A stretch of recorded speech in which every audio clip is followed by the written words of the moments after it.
नमस्कार दोस्तों, स्वागत है आपका हमारे यूट्यूब चैनल अपकमिंग टीचर में। आज की इस वीडियो में हम हॉस्टल वार्डन टायर 2 का डिस्क्रिप्टिव पेपर का प्रैक्टिस सेट 3 करेंगे। 1 और 2 प्रैक्टिस सेट में करा चुकी हूँ। यहाँ पे हम कुछ डिस्क्रिप्टिव में कैसा क्वेश्चन आएगा उसको लेके प्रैक्टिस सेट 3 करेंगे, ठीक है। तो चलिए वीडियो को शुरू करते हैं। वीडियो शुरू करने से पहले आप हमारे चैनल अपकमिंग टीचर को सब्सक्राइब करें और वीडियो को लाइक शेयर ज़रूर करें। पहले मैं बता दूं अपने पेड पीडीएफ के बारे में कि ये जो पीडीएफ है ये हॉस्टल वार्डन का टोटल 12 टॉपिक है और ये 6 अलग से, यानी टोटल 18 टॉपिक्स है आपका टायर 2 का। ये सारा मैं यूट्यूब पे करा चुकी हूँ, आप जाके देख सकते हो। और ये आपको रिटन में हिंदी इंग्लिश दोनों में मिल जाएगा। 20 रुपये दे के आप इसको परचेस कर सकते हो। ये 12 और ये 18 दोनों, आप 6 यानी दोनों मिलके कुल 18 टॉपिक्स आपको 20 रुपये में हिंदी इंग्लिश दोनों में मिल जाएगा। आप, मैं लिंक डिस्क्रिप्शन में दे दूँगी, वहाँ से जाके आप इसको परचेस कर सकते हो, या फिर मैं, आप कमेंट करोगे तो मैं आपको लिंक दे दूँगी, वहाँ से आप इसको ले सकते हो। देखिए ये कुछ इस तरह का पीडीएफ है। इसमें सारा टॉपिक कंप्लीट कराया हुआ है हिंदी और इंग्लिश दोनों में। ये हमारे एक्सपर्ट्स द्वारा बनाया गया है और मैं आपको गारंटी देती हूँ कि एग्जाम में सेम टू सेम कंटेंट आपको यहीं से देखने को मिलेगा। तो चलिए वीडियो को शुरू करते हैं। ये हमारा जेएसए का पेड पीडीएफ है। थोड़ा मैं बता दूं आपको, जेएसए का भी मैं पूरे यूट्यूब पे पढ़ा चुकी हूँ और ये 8 टॉपिक का 500 क्वेश्चन का पीडीएफ है, एक एक नंबर वाला। अगर आप इन लोग इसको सारा पढ़ लोगे, रट भी जाओगे, तो आपका 40 में से 40 मार्क्स आने की पूरी संभावना है। तो चलिए वीडियो को शुरू करते हैं। देखिए पहला क्वेश्चन है हमारा कि एक वार्डन, यानी कि हॉस्टल वार्डन, एक वार्डन को गुमनाम सूचना मिलती है कि एक वरिष्ठ कर्मचारी द्वारा यौन दुराचार किया जा रहा है। कोई लिखित शिकायत नहीं है। वार्डन को कानूनी, नैतिक और प्रशासनिक रूप से क्या कदम उठाने चाहिए? आप जो है क्या करोगे ना, वीडियो को आप पॉज कर दिया करो जब इस प्रैक्टिस सेट को किया करो तो, और उसके बाद ना आप अपना आंसर लिखो। मेरा आंसर बताने से पहले आप अपना आंसर लिखो और उसके बाद जो मैं आंसर बताऊँ उससे आप मैच करो कि आप कितना आपका मैच कर रहा है। इससे क्या होगा, आपका लिखने का भी प्रैक्टिस होगा, टाइम मैनेजमेंट का भी प्रैक्टिस होगा और आप अपना आंसर भी मैच कर लोगे, आप सही लिख पा रहे हो कि नहीं लिख पा रहे हो, ठीक है। इंग्लिश में इस क्वेश्चन को देखते हैं। इंग्लिश में है, a hostel warden received anonymous information about possible sexual misconduct by a senior staff member. There is no written complaint described as a legal, ethical, administrative decision the warden must take. तो warden को क्या करना चाहिए? देखिए, यह स्थिति अत्यंत संवेदनशील और कानूनी दृष्टि से महत्वपूर्ण है, ठीक है। तो पॉस्को अधिनियम के तहत नॉलेज ऑफ एप्रीहेंशन होने पर भी सूचना देना अनिवार्य है। शिकायत, लिखित शिकायत का अभाव रिपोर्टिंग से छूट नहीं देता है। मतलब कि अगर आपको इसकी जानकारी भी है ना, तो उसका सूचना देना क्या है, बहुत ज़रूरी है। नहीं अगर आप सूचना देते हो, ये क्या है, दंडनीय अपराध है। और उसको पता है, हम लोग को ना एकदम पॉइंट बाय पॉइंट लिखना है। मैं यही आपको बोली थी ना कि आप पॉइंट्स में आंसर लिखना, ये नहीं कि बहुत सारा लिखते गए और मार्क्स नहीं मिल रहा है।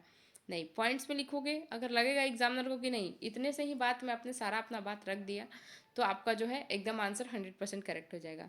कानूनी कदम, धारा 1919 के अनुसार वार्डन को तुरंत पुलिस या चाहे विशेष किशोर पुलिस इकाई को सूचना देनी चाहिए। देरी या आंतरिक जांच को प्राथमिकता देना कानून का उल्लंघन हो सकता है। नैतिक पहलू, बच्चों के सर्वोत्तम हित सर्वोपरि है। संस्थान की प्रतिष्ठा से अधिक महत्वपूर्ण बच्चों की सुरक्षा है। प्रशासनिक कदम क्या होगा, आरोपी को अस्थायी रूप से बच्चों से दूर रखना, गोपनीयता बनाए रखना, सीसीटीवी रिकॉर्ड सुनिश्चित करना और बच्चों की काउंसलिंग उपलब्ध कराना। और निष्कर्ष देखिए, आप ना जब भी डिस्क्रिप्टिव का आंसर लिखो तो भले छोटा है, 4 नंबर का है, लेकिन उसमें निष्कर्ष जरूर लिखो। निष्कर्ष क्या होगा कि वार्डन को निष्पक्ष और त्वरित और पारदर्शी कार्रवाई करनी चाहिए, ठीक है। तो जब भी वार्डन को सूचना मिले कि बच्चों के साथ कोई यौन शोषण कर रहा है, ये यौन दुराचार कर रहा है, कोई लिखित शिकायत नहीं, बस ऐसे ही आपको सूचना मिले, तो भी आपको जो है कड़े से कड़े कदम उठाने चाहिए। भारत में जो है बाल यौन शोषण से संबंधित मामले पॉस्को एक्ट के तहत लागू होता है और इस कानून के अनुसार यदि कोई व्यक्ति बाल यौन शोषण की जानकारी मिलती है तो इसका सूचना देना क्या है, अनिवार्य है। तो वार्डन को तुरंत संबंधित प्राधिकरण जैसे पुलिस या बाल कल्याण समिति को सूचना दे देनी चाहिए। गुमनाम सूचना होने पर भी प्रारंभिक जांच की जा सकती है ताकि बच्चे की सुरक्षा सुनिश्चित की जा सके। यदि सूचना छुपाई जाती है तो कानून के तहत दंड भी दिया जा सकता है। तो ये सब क्या होना चाहिए, हॉस्टल वार्डन का कदम होना चाहिए, ठीक है। उम्मीद है आपको क्लियर हो गया होगा। आगे बढ़ते हैं। इंग्लिश में है इसका आंसर लिखा हुआ, the situation involve serious legal and ethical responsibility under section 19 of POSCO. Reporting in mandatory upon knowledge and supervision. A written complaint is not required. Immediate reporting to a special general police unit in compulsory. Internal inquiry cannot substitute statutory reporting. Ethical definition क्या होगा? The best interest of the child overrides institutional reputation. Administrative step क्या होगा? Temporary remove accused from the child contact, preserve evidence, CCTV record, ensure confidently, provide counseling and reporting. Thus the warden must be swiftly, transparently and lawfully। ठीक है, आगे बढ़ते हैं, next question को देखते हैं। नेक्स्ट क्वेश्चन है हमारा, आलोचनात्मक विश्लेषण कीजिए कि लिंग अनुपात और बाल मृत्यु दर मिलकर समाज में संरचनात्मक असमानता को कैसे दर्शाता है। ठीक है, मतलब क्वेश्चन पूछ रहा है कि जो लिंग अनुपात है और बाल मृत्यु दर है, दोनों मिलकर समाज में कैसा संरचनात्मक असमानता को दर्शाता है। तो बताइए इसका आंसर क्या होगा। आप बताइए नहीं, आप पॉज करके लिखिए, उसके बाद मैं आपको बताऊंगी और आप मेरे आंसर से मैच करना। ठीक है, तो क्या होगा इसका? इसका होगा कि लिंग अनुपात भारत में बाल मृत्यु दर दोनों सामाजिक विकास का महत्वपूर्ण संकेतक है। कम लिंग अनुपात बालिका के प्रति भेदभाव, भ्रूण हत्या और पोषण में असमानता को दर्शाता है। उच्च बाल मृत्यु दर स्वास्थ्य सुविधाओं में की कमी और पोषण अभाव का संकेत। जब दोनों संकेतक कमजोर हो तो यह दर्शाता है कि लड़कियां स्वास्थ्य, शिक्षा और संसाधनों में बिछड़ी हुई हैं और यह संरचनात्मक असमानता का प्रमाण है। इस समाधान में केवल कानून नहीं बल्कि सामाजिक जागरूकता और महिलाएं और स्वास्थ्य निवेश संभव है। देखिए, लिंग अनुपात और बाल मृत्यु दर जो है वो दोनों मिलकर समाज में क्या है, संरचनात्मक असमानता को दर्शाते हैं। क्यों?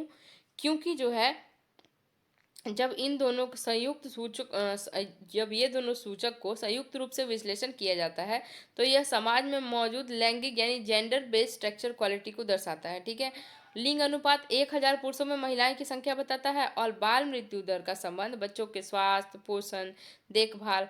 कई समाज में देखा गया है ना कि लड़कियों की तुलना में लड़के को अधिक पोषण, अधिक चिकित्सा सुविधा, अधिक देखभाल मिलती है। परिणाम स्वरूप लड़कियों की मृत्यु दर अधिक होती है और लैंगिक भेदभाव को दर्शाता है। मतलब इसमें लड़की बाल मृत्यु दर भी दर्शा रहा है और लैंगिक भेदभाव को भी दर्शा रहा है। ठीक है, इंग्लिश में होगा ये सेम क्वेश्चन ऐसे ही लिखा हुआ। Critically analyse how gender ratio and child mortality rate together reflect structure inequality in society. तो क्या होगा? The gender ratio and the child mortality rate structure indicator and equality. A lower gender ratio reflect discrimination against girls while high child mortality suggests poor healthcare and nutrition. When both are adverse, they indicate deep rooted gender based inequality and deprivation. These indicators reveal systematic bias in access to resource, thus improving them requires legal reform, awareness and investment in female education and public health। ठीक है, तो वही चीज है ना कि लिंग अनुपात और जेंडर रेशियो एक दूसरे से इसलिए जुड़ा हुआ है ना कि लड़कियों को मार दिया जाता है, लड़कियों को कम पोषण दिया जाता है, भ्रूण हत्या करवा दिया जाता है, स्वास्थ्य संबंधी प्रॉब्लम, उनको उतना पोषण नहीं मिलता है। तो वो सब एक तो चाइल्ड मोर्टेलिटी रेट से भी कनेक्टेड हो गया और जेंडर रेशियो से भी कनेक्टेड हो गया। ठीक है, आगे बढ़ते हैं, नेक्स्ट क्वेश्चन को देखते हैं। नेक्स्ट क्वेश्चन है हमारा, सुरक्षा और रिकॉर्ड प्रबंधन, यानी कि सुरक्षा और रिकॉर्ड प्रबंधन के संदर्भ में हॉस्टल प्रशासन की लापरवाही में कानूनी परिणामों की चर्चा कीजिए। ठीक है, तो इसके बारे में हम लोग बात करेंगे। आप वीडियो को पॉज करना हर क्वेश्चन पे और अपना आंसर लिखना। तो क्या होगा? यदि हॉस्टल प्रशासन सुरक्षा उपायों या रिकॉर्ड प्रबंधन में लापरवाही करता है तो यह दीवानी एक आपराधिक दायित्व उत्पन्न कर सकता है। पॉस्को के तहत सूचना न देना दंडनीय और अग्नि सुरक्षा या स्वास्थ्य रिकॉर्ड की उपस्थिति दुर्घटना की स्थिति में गंभीर परिणाम दे सकती है। लापरवाही में संस्थान की मान्यता भी प्रभावित हो सकती है। रिकॉर्ड का अभाव जवाबदेही को कम करता है और कानूनी जांच में समस्या उत्पन्न करता है। अतः प्रशासनिक दक्षता केवल औपचारिक नहीं बल्कि कानूनी आवश्यक है। ठीक है, तो हॉस्टल में जो है सीधे से यहाँ पे क्या कह रहा है कि हॉस्टल में जो है रिकॉर्ड प्रबंधन, यानी कि आपको रिकॉर्ड मैनेजमेंट रखना है। क्यों रखना है? क्योंकि बच्चों की सुरक्षा से संबंधित कानूनों का उल्लंघन होगा और आप नहीं रखोगे तो। रिकॉर्ड न रखने या गलत रिकॉर्ड रखने के परिणाम में हॉस्टल के छात्रों की उपस्थिति, स्वास्थ्य रिकॉर्ड, आगंतुक रजिस्टर, शिकायत रजिस्टर आदि का सही रख रखाव आवश्यक होता है। यदि प्रशासन इन रिकॉर्डों को बनाए रखने में लापरवाही करता है तो जांच के समय सच्चाई लाने में कठिनाई होती है और प्रशासन पर कानूनी कार्रवाई हो सकती है। ठीक है, तो रिकॉर्ड रखना क्या है? बहुत जरूरी है। अतः हॉस्टल प्रशासन को बच्चों की सुरक्षा और रिकॉर्ड प्रबंधन को अत्यंत गंभीर से लेना चाहिए। उचित रिकॉर्ड रख रखाव और निगरानी और समय पर रिपोर्टिंग न केवल बच्चों की सुरक्षा को सुनिश्चित होती है बल्कि कानूनी समस्याओं का भी बचाव करती है। ठीक है, देखिए इंग्लिश में है, discuss the legal consequence of negligence in hostel administration with reference and to safety and record management. Negligence in hostel safety or record management can lead to a civil criminal liability. Failure report under POSCO is punishable. Lack of safety measure for documentation may result in legal consequence during incidents. Institutional recognition may also be affected. Records serve as a proof at compliance and accountability. Therefore, administrative diligence is a legal necessity, not merely an procedural formality. ठीक है, आगे बढ़ते हैं, next देखते हैं। Next question है हमारा, आवासीय संस्थान में संकट प्रबंधन में प्रशासनिक योग्यता की भूमिका का मूल्यांकन कीजिए। मतलब संकट प्रबंधन के बारे में बताना है हमें, आवासीय संस्थान यानी जो ये मेरे हमारा स्कूल होगा उसके बारे में। ठीक है, कि प्रशासनिक योग्यता की भूमिका का मूल्यांकन क्या होगा। तो देखिए इसका आंसर क्या होगा। संकट की स्थिति में जैसे आग, हिंसा या स्वास्थ्य आपातकाल में प्रशासनिक योग्यता की वास्तविक परीक्षा होती है। एक सक्षम वार्डव त्वरित निर्णय, संसाधन समन्वय और संचार का प्रबंधन करता है। संकट प्रबंधन में नेतृत्व, शांत स्वभाव और सहानुभूति और कानूनी जागरूकता आवश्यक है। रिकॉर्ड और सुरक्षा प्रोटोकॉल पूर्व तैयारी का हिस्सा है। इस प्रकार प्रशासनिक योग्यता संकट के अवसर को बदल देती है। मतलब कि अगर कोई संकट आपके हॉस्टल में आता है तो आपको उस समय क्या रखना है, उस समय आपको खुद पे नियंत्रण रखना है, नेतृत्व सही ढंग से करना है, सहानुभूति दिखाना है बच्चों के प्रति और कानूनी जागरूकता फैलाना है। अगर आग लग जाता है या फिर कोई अचानक से हॉस्टल में आग लग जाता है या कुछ हिंसा होता है या कोई स्वास्थ्य संबंधी किसी बच्चों की समस्या होती है तो उस समय आपको क्या करना है, आपको जो है प्रशासनिक भूमिका निभानी है, तुरंत निर्णय लेना है, तुरंत संसाधन का उपयोग करना है, तुरंत बताना है फ़ोन करके अपने सीनियर अधिकारी को, हॉस्पिटल में फायर ब्रिगेड को, कहीं भी जानकारी देना है और नेतृत्व करना है, लीडरशिप करना है, शांत रह के सहानुभूति तरीके से और कानूनी जागरूकता फैलाना है। और रिकॉर्ड और सुरक्षा प्रोटोकॉल पूर्व तैयारी का हिस्सा है, इसलिए रिकॉर्ड और प्रोटोकॉल हमेशा साथ रखें। ठीक है, यही चीज़ इंग्लिश में दिया हुआ है, इंग्लिश में देखते हैं हम। Evaluate the role of administrative aptitude in crisis management with a residential institution. Administrative aptitude is tested during crises such as fire, violence, or medical emergencies. A component of warden ensure quick decision making, coordination, and communication. Leadership, legal awareness, and emotional stability are critical. Thus, administrative competence determine institutional relays during emergencies. ठीक है, आगे बढ़ते हैं, next question देखते हैं, last question है हमारा। समझाइए कि बच्चे के सर्वोत्तम हित का सिद्धांत हॉस्टल में हर प्रशासनिक नियंत्रण निर्णय का मार्गदर्शन कैसे करना चाहिए, बताइए। आप पॉज कीजिए और अपना आंसर लिखिए और आंसर मिलाते जाइए, और कोई भी प्रॉब्लम हो तो आप कमेंट कर सकते हो। तो क्या होगा, बच्चों के सर्वोत्तम हित बाल अधिकारों का मूल सिद्धांत है। इसका अर्थ है कि हर निर्णय बच्चों की सुरक्षा, गरिमा और विकास का को प्राथमिकता दी जाएगी, चाहे अनुशासनात्मक कार्रवाई हो या संसाधन वितरण।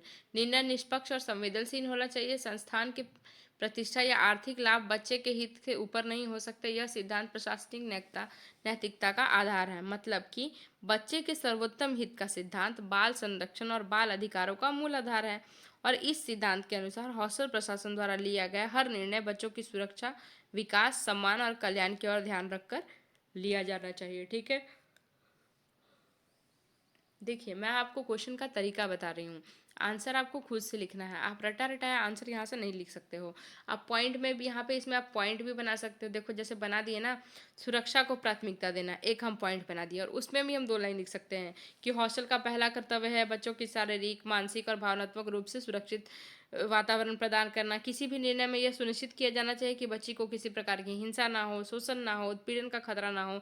सिद्धांत, और यह सिद्धांत विशेष रूप से कानूनी और भावनाओं के रूप में है। ठीक है, तो ऐसे हम पॉइंट कर से लिख सकते हैं स्वास्थ्य और पोषण का ध्यान, फिर लिख सकते हैं शिक्षा और समग्र विकास को बढ़ावा देना, फिर लिख सकते हैं भेदभाव और रहित वातावरण, बच्चों की राय समान। ये सब हम इसमें पॉइंट्स बना बना के लिख सकते हैं, और लास्ट में हम निष्कर्ष लिखेंगे कि इस प्रकार हॉस्टल प्रशासन के सभी निर्णय, चाहे वो अनुशासन, सुरक्षा, स्वास्थ्य या शिक्षा से जुड़े हों, बच्चे के सर्वोत्तम हित के सिद्धांत के आधार पर लिए जाने चाहिए, और इससे बच्चों के सुरक्षित, सम्मानजनक और सकारात्मक वातावरण, समग्र समग्र विकास सुनिश्चित होता है। ठीक है, तो ये हो गया हमारा क्वेश्चन। इंग्लिश में हम देख लेते हैं। Explain how the principle of best interest of the child should guide every administrative decision in a hostel. The best interest of child principle require that the every decision priorities child safety, dignity and development. Disciplinary action, safety measure and resource allocation must align with the child welfare. Institutional convention and reputation cannot override this principle. It's form the ethical foundation and hostel admission. तो ये हमने पढ़ लिया आज का था जो describe का क्वेश्चन। देखें बहुत बच्चे कमेंट कर रहे हैं ना मैम इतना छोटा नहीं होगा। अरे छोटा का बात नहीं है, आपको आंसर जो है अपने पॉइंट में लिखना है, आपको ये रटना नहीं है, बस मैं बता रही हूँ। और 4 नंबर के क्वेश्चन में आप क्या ही 2-2 पेज लिखोगे। अगर आप 2-2 पेज लिखोगे तो आपके पास टाइम बचेगा एग्जाम के लिए। ऑलरेडी हमारा 15 क्वेश्चन 4 नंबर का है, एक एक नंबर का डिस्क्रिप्टिव है 40। तो कोशिश करें अगर 2 पेज लिख दोगे तो आपको 4 में से 8 मार्क्स थोड़ी एग्जामिनर दे देगा, और 1 पेज लिखोगे तो 4 में से 1 नंबर थोड़ी देगा। नहीं, कोशिश हमें करना है कि आंसर को हम टू द पॉइंट लिखें, मतलब एक सटीक आंसर लिखें कि एग्जामिनर देख के हमें मार्क्स दे दे। और लास्ट में निष्कर्ष जरूर लिखें, जब भी हम डिस्क्रिप्टिव लिखें तो उसके लास्ट में निष्कर्ष जरूर लिखें। ये सब मेरा पर्सनल टिप्स है जो मैं आपको दे रही हूँ, तो आप इसको फॉलो करके आसानी से एग्जाम क्लियर कर लोगे। ठीक है, बाकी लिखने का प्रैक्टिस करते रहिए, वो ज़रूरी है। आप इन 12 पीडीएफ को एक बार परचेस कर लीजिए, 20 रुपये इसका प्राइस है, और एक बार इसका नोट्स तैयार कर लीजिए आप खुद से लिख के, आपको सारा आइडिया मिल जाएगा। सब कुछ डिटेल में पढ़ाया हुआ है और सिलेबस जो है डिटेल में कवर करवाया हुआ है। यूट्यूब पे आप जाके प्लेलिस्ट में वीडियो देख सकते हो। बाकी पीडीएफ का लिंक मैं डिस्क्रिप्शन में दे दूंगी। ये इस तरह से हमारा पीडीएफ है, हिंदी इंग्लिश दोनों में। और जेएसए का 500 क्वेश्चन का पीडीएफ आपको मिल जाएगा 30 रुपये में, और इसका भी लिंक मैं डिस्क्रिप्शन में दे दूंगी। और ये सारा मैं यूट्यूब पे करा चुकी हूँ पूरा डिटेल में। तो आज के वीडियो में बस इतना ही। फिर से मैं ऑब्जेक्टिव सब्जेक्टिव दोनों का वीडियो लेके आऊँगी। अगर आपको वीडियो अच्छा लगे तो हमारे चैनल को सब्सक्राइब करिए, वीडियो को लाइक शेयर ज़रूर करिए, और कोई भी क्वेश्चन हो तो कमेंट ज़रूर करके बताइए हमें। मिलते हैं नेक्स्ट वीडियो में, तब तक के लिए धन्यवाद।